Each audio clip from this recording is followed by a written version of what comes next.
Last week we looked at regenerative agriculture, which is all about pulling carbon out of our atmosphere and fixing it into our soils. Carbon-rich soil supports the healthy biodiversity and ecology of life underground, and that healthy ecology makes the soil spongy and absorbent, and that means that water can seep far further down to hydrate the much deeper root systems of the plants and the organic life that supports them. The whole process means that farmers get a far better, more nutrient-rich and reliable crop using far fewer fertilisers and insecticides. And in many parts of the world it also leads to the rejuvenation of previously desertified areas into rich biodiverse green spaces, capturing and storing fresh water back into the land. And that's important because although we live on a blue planet that's mostly covered in water, the vast majority of it is of absolutely no direct use to human survival at all. But regenerative agriculture is not how we currently feed the majority of people on our planet. Most of our food production is focused solely on maximising crop yield and monetary profit, with very little focus on soil health, carbon retention and water levels. So as we charge towards a global population of about 9 billion people in 2050, are those food techniques going to provide enough food and water for everyone?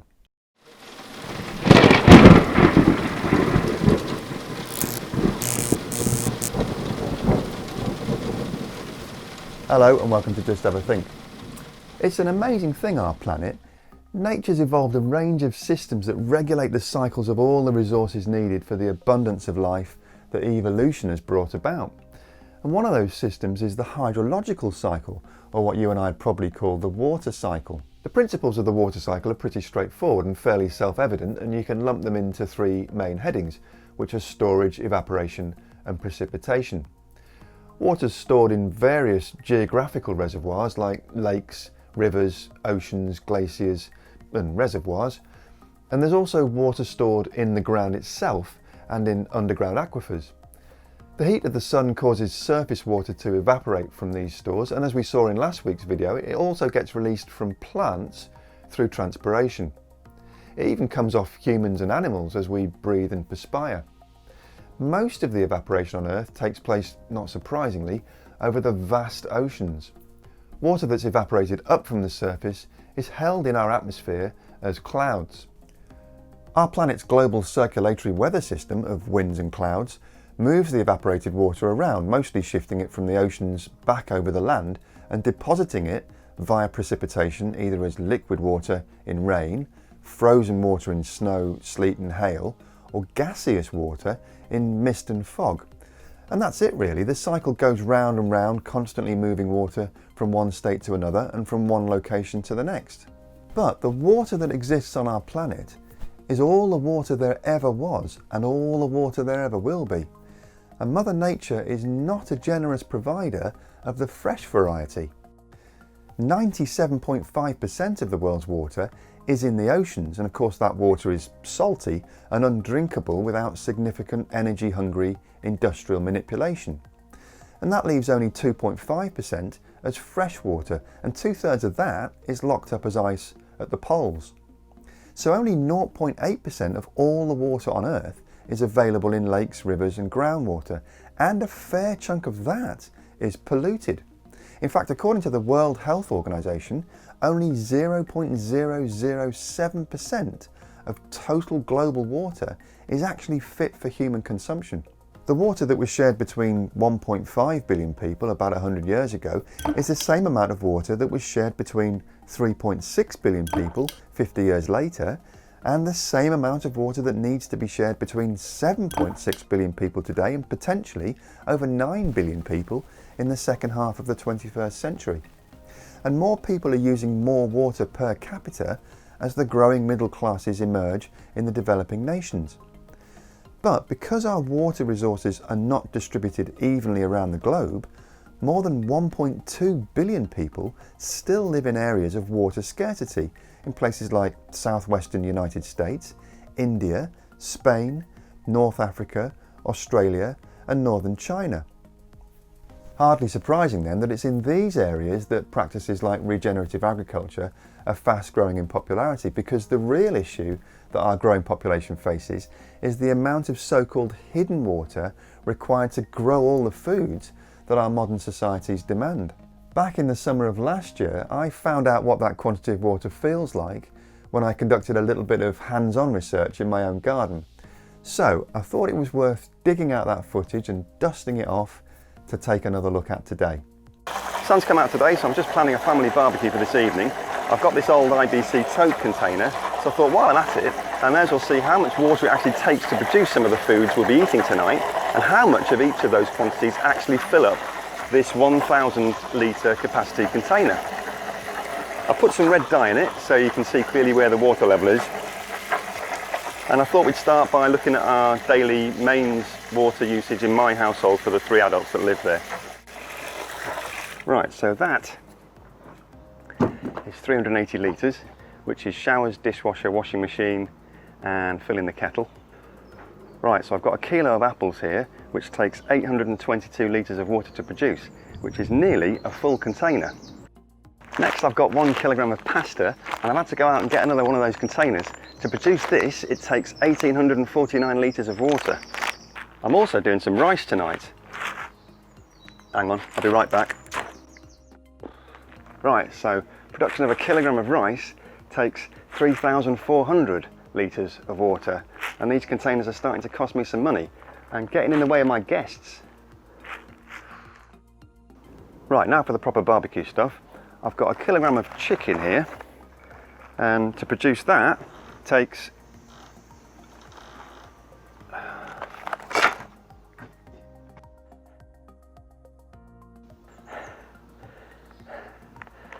kilogram of chicken takes 4,325 litres of water.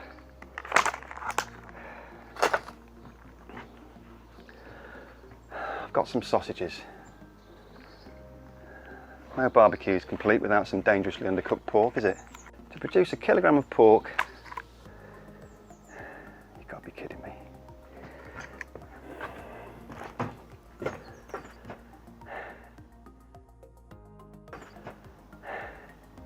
Kilogram of pork, 5,988 litres of water.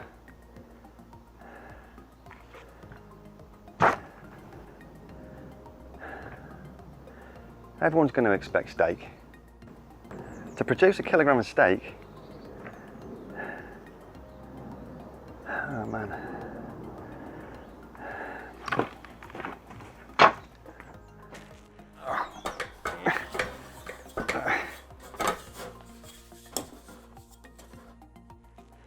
To produce a kilogram of beef takes 15,500 litres of water. I'm cancelling the barbecue. Over the last few decades, disposable incomes have risen dramatically, especially in the developing nations. In fact, in China, it's reckoned that more than 200 million people have been lifted out of poverty in that time. And that's got to be a good thing for those people. Trouble is, as those disposable incomes and living standards go up, those people start to eat more meat, because eating meat is still perceived as one of the markers of economic prosperity. In fact, at current rates of increase, demand for meat is expected to double by 2050. But here's the thing, at that rate, by 2030, which is just 12 years from now, the demand from water will be 40% higher than all of the available fresh water on the planet. Right now, there are 7.6 billion human beings, but nearly 20 billion livestock animals around the world. Most of them are chickens, but nearly 1.5 billion of them are intensively farmed cattle, mass-produced and bulked up with starchy foods like soybeans to provide billions of beef patties to satisfy the voracious appetite of the Western fast food addiction. If we break down the total surface area of our planet, then of the available 510 million square kilometres, 71% is made up of oceans, leaving 29% of the globe as habitable land. Of that habitable land, 50% is used for agriculture, 37% is forest, 11% is shrub, leaving 1% for fresh waterways and 1% for urban areas. Of the 50% agricultural land, 77% is used for livestock and only 23% for human consumption crops. But the 77% of land for livestock yields only 17% of the total calorific supply to humans and only 33% of the total protein, whereas the 23% of land used for crops yields 83% of the total calorific supply and 67% of the protein supply. Here's a map we've looked at a few times on this channel, based on data collated by Parag Khanna of the strategic global advisory firm Future Map. It shows what our world will look like if we follow our current trajectory towards 4 or 5 degrees Celsius of extra warming by 2100. Without radical reductions in our fossil fuel use and wholesale changes to our land management and agricultural practices, many more areas of the world are destined to deteriorate into dry, arid areas unusable for agriculture and in some cases completely uninhabitable. There's a huge irony to this scenario because for every 1 degree Celsius of warming, our atmosphere holds 7% more moisture. So why is it that with all that extra moisture in the air, we're looking at so more dead, dry regions of the planet? Well, as we're seeing now on an almost weekly basis, that extra water does mean more extreme flooding all over the world. More intense rain events don't necessarily lead to wetter, healthier soil though. As the temperature rises, the rate of evaporation increases and so the soil dries out more quickly. And when the rain does come, it's coming more and more as fast, violent downpours and deluges which do very little to help crops or other plants. Rather than gently soaking into the ground, the water hits rock-hard dried up earth and runs off, taking any topsoil nutrients with it and causing the catastrophic flooding we see in the weekly footage before draining into rivers and waterways and being taken straight off back into the oceans. Although our current future world outlook does look potentially very bleak, there is a growing understanding and appreciation of the vital role that human land management can play in mitigating the climate crisis that we're currently facing. And as many of you pointed out in the comments to last week's video, there are also other techniques for working sympathetically with nature to draw down large amounts of carbon from our atmosphere to promote healthy absorbent soils that can hold on to far greater amounts of water. Most notable amongst these perhaps are the practices of regenerative tree planting, reforestation and afforestation, and that's something we'll be looking at in far greater detail in a future video. That's it for this week. No video next week unfortunately due to work commitments away from home, so the next programme will be coming out on the 22nd of September, which as many of you know is around about the time when the Arctic sea ice reaches its annual minimum. So that's what we'll be looking at then. In the meantime, please do give us a like and a share if you found the programme useful and informative, and if you haven't already done so, please do subscribe to the channel to show your support for the work we do. And if you hit the little bell icon as well, then you'll get notified of when all the new content is released. It's dead easy to subscribe and completely free of course. All you need to do is click on that icon there. As always, thanks very much for watching. Have a great couple of weeks and remember to just have a think. See you soon.